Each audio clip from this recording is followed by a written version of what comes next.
उस अंता उपचुनाव के समर की शुरुआत आज मैंने और हमारे तमाम साथियों ने सुबह सोरसन मां के मंदिर में ढोक लगाकर आशीर्वाद लेकर आज ये चुनावी समर किया है।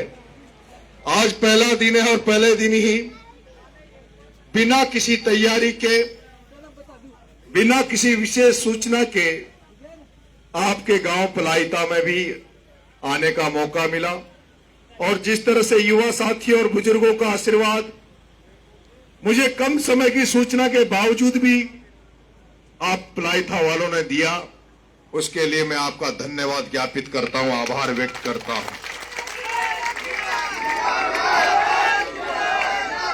साथियों, ये जो अंता में उपचुनाव हो रहा है, ये अंता में पहली बार उपचुनाव हो रहा है। उपचुनाव आम चुनाव से अलग होता है। जहां आम चुनाव में सभी विधानसभाओं पर नजर रहती है, वहीं उपचुनाव में पूरे हिंदुस्तान की नजर इस अंता की तरफ है। हिंदुस्तान की नजर, हिंदुस्तान की जनता की नजर इस अंता की जनता के ऊपर है कि अंता की जनता 11 तारीख को किसको मतदान करेगी, किसको वोट देगी और किसको 14 नवंबर को विजय श्री दिलाएगी।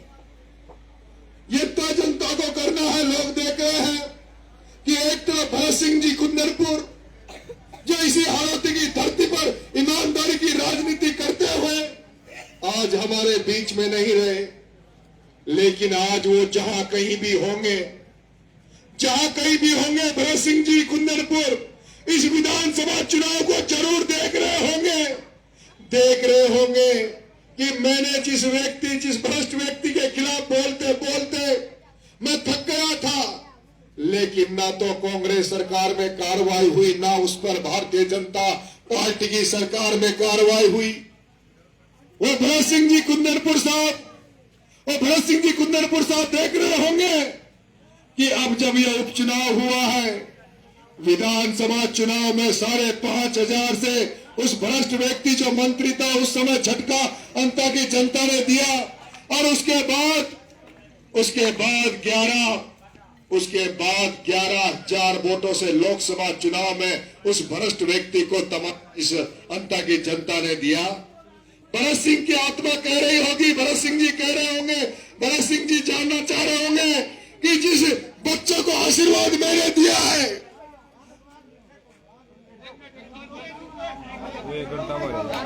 एक बार इनको ऊपर भेज दो, ऊपर आ जाओ। आप नहीं, आने दो, ऊपर आ जाओ। 8 दिन में 5 दिन में गए फ्यूज उठे छे, अब पूरी रात लाइट ना हो, इनको जिम्मेदार कौन छे? अब पूरे गांव की लाइट आ रही है, मां की लाइट ना आ रही, नहीं इनको जिम्मेदार कौन छे? मां जगह आम आदमी के नेता लोग छे, ये माथे चोट कुत्ता छे, इनको जिम्मेदार बताओ। नहीं तो आज हम पैदल लाइट ना मां के घर की, अब और भी लाइट ना आ रही, देख लो ट्रैफिक। ये एक मिनट चुप हो जाओ, साइलेंट रहो। एक मिनट, ये क्या नाम है? परमानंद कोहली की आत्मा बोल रही है, परमानंद कोहली का दुख बोल रहा है। परमानंद कोहली वही बात बोल रहा है जो नरेश मीणा सड़कों पे चिल्ला के बोल रहा है। लेकिन प्रमोद कोहली, अब सुन ले मेरी बात, अब सुन ले, तेरी सुन ली, अब सुन मेरी बात। प्रमोद कोहली, और सुन ले, मैं तो पहली बार आया हूं तुम्हारे गांव में तुमसे वोट मांगने। मैं तो पहली बार आया हूं तुमसे वोट मांगने, पहली बार तुमसे समर्थन मांगने आया हूं। ये वही नरेश मीणा तुमसे वोट मांगने आया है जब छिपा विरोध में एक आईएन लाइट नहीं देता था, उस आईएन को यो पकड़ लिया था और उसको कहा था आईएन चाहिए या तो लाइट दे देना। नरेश मीणा जिंदाबाद, नरेश मीणा जिंदाबाद।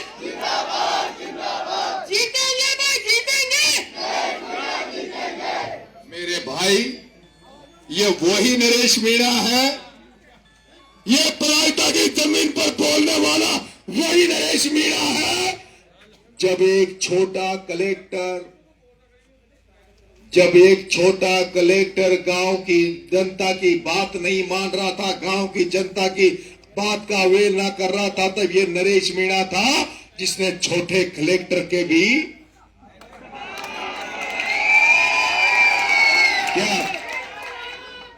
क्या उसकी आवाज, क्या उस सम्रावताल की आवाज, उस एसडीएम की आवाज तुम तक नहीं पहुंची क्या? कैसा नेता चाहिए जब कोई व्यक्ति, सुनो बाबा, सुनो मेरी बात, सुन लो मेरी बात।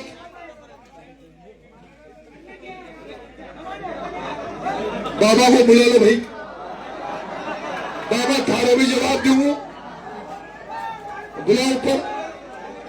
जनता के बीच में बात सुननी चाहिए, जनता की बात सुननी चाहिए और जनता के सामने जनता की बात का जवाब देने वाला नेता अंता की धरती पे चाहिए। अगर प्रमोद जैन भाया, उस प्रमोद जैन भाया को जिसको तुम 25 साल से वोट दे रहे हो, उसको भी इसी तरह मंच में खड़े कर देना, उससे सवाल पूछना, अगर वो जवाब दे दे तो मुझे वोट मत देना, वो सारे वोट उसको देना।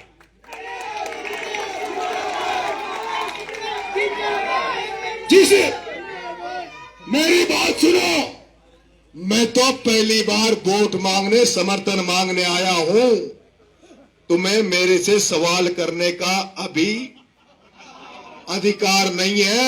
मैं कह रहा हूं मुझे 2.5 साल के लिए मौका दे दो, 2.5 साल के लिए इस नरेश मीणा को एमएलए बना दो।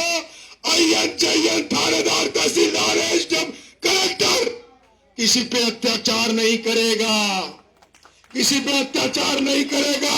और किसी ने अगर जनता को लूटने का काम किया, जनता के साथ अत्याचार करने का काम किया, तो बाबा मैं कह रहा हूं तुझे यहाँ, और उस कोहली भाई को भी कह रहा हूं, 2.5 साल का मौका दे दो। 2.5 साल बाद में अगर मैं तुम्हारी अपेक्षाओं पे खरा नहीं उतरू तो इसी चौराहे पे जूतों की माला देना, नरेश मीणा के मगाल पे तमाचा मारना, नरेश मीणा को वोट मत देना। अभी तो बाबा सवाल उस आदमी से पूछो, अभी तो सवाल उस आदमी से पूछो जिसको तुम 25 साल से वोट दे रहे थे, जिसको तुम 25 साल से वोट दे रहे थे। उस प्रमोद जैन भाया जब प्रायता की धरती पे आए तो उससे पूछना, प्रमोद जैन भाया जो खान की झोपड़ी को खा गया वो पैसा कहाँ है? प्रमोद जैन भाया जो तूने गुंडा बदमाश बने पूरी आरोती को खा गया, उस पर जवाब दे। पलायता वालों,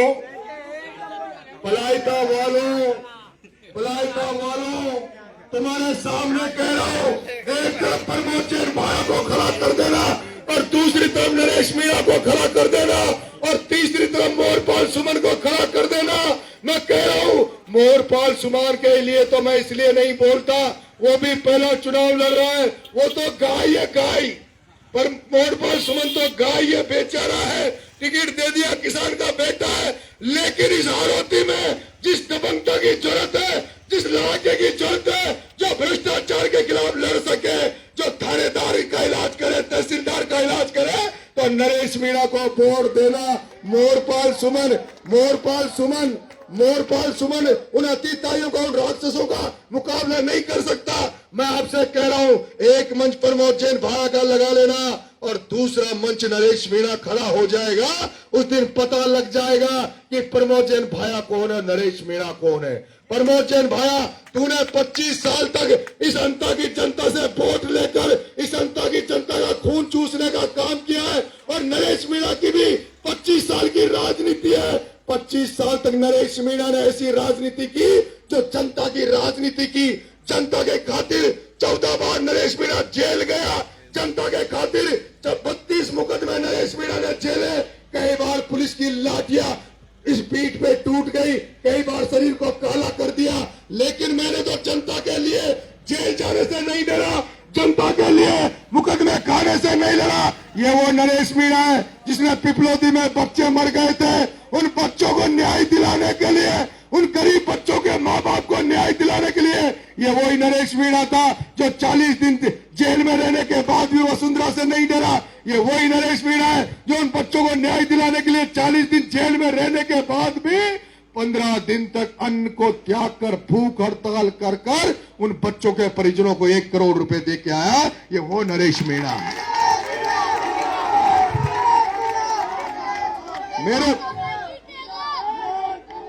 मेरे भाइयों, लाइट आ नहीं रही और अभी तो थोड़ा मौसम ठीक है।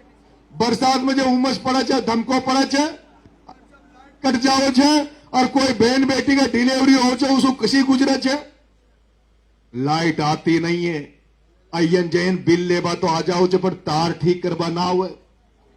अय्यन जयन बिल लेबा तो आ जाओ छे, मीटर की रीडिंग लेबा तो आ जाओ छे, पर तार ठीक करवा ना आवे। कोई खंभो टेढ़ो हो रहा हुआ तो टेढ़ा खंभा को सीधो करवा ना आवे। जहां आप किसानों को खाद की जरूरत पड़ रही है, किसानों को खाद की जरूरत पड़ रही है, जब 1400 का कट्टा 1800 2000 में मिल रहा है, वो भी अटैचमेंट के लिए मिल रहा है। किसानों की सोयाबीन की फसल खत्म हो गई, किसानों की धान की फसल खत्म हो गई, लेकिन कोई भी फसल बीमा की बात नहीं कर रहा। आज दिन तक हाड़ौती में फसल बीमा नहीं मिला। एक बार फसल बीमा मिला तब मिला जब नरेश मीणा ने कलेक्टर को घेर के एसपी को ट्रैक्टर पे खड़ा कर दिया था और कह दिया था कि नरेश मीणा तभी कलेक्टर से जाएगा जब किसानों को फसल बीमा मिल जाएगा। ये वही नरेश मीणा है, ये वही नरेश मीणा है। जब नरेश मीणा ने कलेक्टर को घेरा तो 81 करोड़ रुपए का फसल बीमा किसानों को मिला था। आज जनता में बस स्टैंड नहीं है, मांग रोड से लेके आपकी 12 तक सड़क खुदी पड़ी है। ये मंत्री रह गए, सब कुछ रह गए, लेकिन फिर भी जनता की समस्या खत्म नहीं हुई। मैं तो केवल तुमसे मांग क्या रहा हूं, मैं तुमसे क्या मांग रहा हूं? जिसको तुमने 25 साल दिए, मैं तो तुमसे 2.5 साल मांग रहा हूं, मात्र 2.5 साल। वो भी 2.5 साल ऐसे जो बीजेपी के लोग यहाँ बैठे हैं, जो मेरी बात सुन रहे हैं, जो कांग्रेस के लोग यहाँ मौजूद हैं, क्योंकि अभी तक तो यहाँ बीजेपी कांग्रेस को वोट देते हैं, इसलिए आधे लोग बीजेपी आधे कांग्रेस से जुड़े हुए हैं। मैं आपसे कहना चाहता हूं कि ना तो ये मोरपाल के हार जाने से भजनलाल जी की सरकार नहीं गिरेगी, ना तो मोरपाल जी के हार जाने से भजनलाल की सरकार नहीं गिरेगी, और ना प्रमोद जैन भाया के जीतने से कांग्रेस की सरकार नहीं बनेगी। लेकिन अगर नरेश मीणा को जिता दिया, तो नरेश मीणा तुम्हारे अधिकारों के लिए, हकों के लिए, तुम्हारे फसल बीमा को लेकर, तुम्हारी बिजली की समस्या को लेकर, तुम्हारी तमाम समस्याओं को लेकर तुम्हारे साथ मिलकर अंता की धरती पे, अंता की सड़कों पे भी लड़ेगा और विधानसभा में भी लड़ेगा। और विधानसभा में नरेश मीणा जब जाएगा तो आप अंता ही नहीं, पूरा राजस्थान नरेश मीणा को सुनेगा।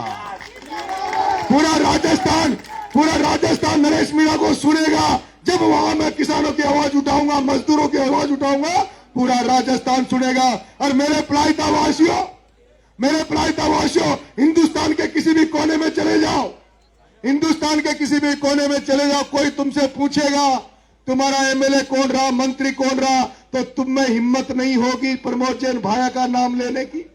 क्यों नहीं होगी? क्योंकि अगर तुमने कह दिया हम प्रमोद जैन भाया के इलाके के हैं, तो सामने वाला कहेगा वही तो नहीं है प्रमोद जैन भाया जिसके नारे लगते हैं, खाया रे खाया, खूब खाया, बाटा खाया, रेत खाई, वही भ्रष्ट मंत्री के इलाके के तो नहीं हो। लेकिन दूसरी तरफ प्रमोद जैन भाया को तो न्याय जानता होगा, 200 एमएलए थे राजस्थान में, 200 में था 5-7 एमएलए का नाम जानता होगा। लेकिन तुम्हारे 12 में पैदा हुए इस नरेश मीणा को पूरा राजस्थान जानता है। किसी भी कोने में जाकर कह दोगे कि नरेश मीणा के इलाके के हैं, नरेश मीणा के वोटर हैं, तो तुम्हें कहीं भी अपमान सहन नहीं होगा, तुम्हें मान मिलेगा, सम्मान मिलेगा। ये मैं कह के जा रहा हूं। एक बार 2.5 साल के लिए मौका दे देना। भाई साहब गौतम जी, भाई साहब ऊपर आओ। भाई साहब गौतम जी हैं, और भाई साहब ने मुझे 2 दिन पहले आशीर्वाद दे दिया था कि चिंता करने की जरूरत नहीं है, पलायता को हम लोग संभालेंगे। मारा गोड़ा तो नेता बेता तो छे न कोई, मारा गोड़ा तो जनता ही छे। ગૌતમ સાહેબ છે, આપ લોગ છે, એક મુખ્તાર સાહેબ છે, કટી છે મુખ્तार साहब ये एरिया और मारा ये युवा मारा युवा साथी છે मारा पास तो कोई ना હું તો जनता के ढोक दे रही છું, जनता का पेरन में पड़ रही છું और मैं लाग रही हूँ कि जनता ही बार इस चुनाव में मैं कामयाबी देगा मदद करेगा। हाथ खड़े करके बताओ मेरी मदद करोगे? अगर आप सब लोगों ने चा लिया तो कोई हराने वाला नहीं है। बहुत बहुत धन्यवाद। अब मेरा ये निवेदन है, आज हम अचानक आए थे, गौतम साहब ने पूछ रहा गुड्डा साहब कब आऊंगा। गौतम साहब, मुख्तार साहब, सारे युवा साथियों, सारे आप संडे के दिन एक दिन तय कर लो, संडे के दिन तय कर लो, एक सभा करो, उसमें अतुल जी प्रधान साहब को भी बुला लेंगे संडे के दिन और गुड्डा साहब को भी बुला लेंगे और भी आपके यहां से जो बोलना चाहेंगे उनको भी। और एक शंकराचार्य, हमारे जो 4 ही शंकराचार्य भारत में, उनमें से एक शंकराचार्य भी आपके बेटे को आशीर्वाद देने जल्दी जनता की धरती में पधारेंगे। इसलिए आप तमाम लोगों से आशीर्वाद मांगने, समर्थन मांगने आए हो। आपको बहुत बहुत धन्यवाद। राम राम साहब।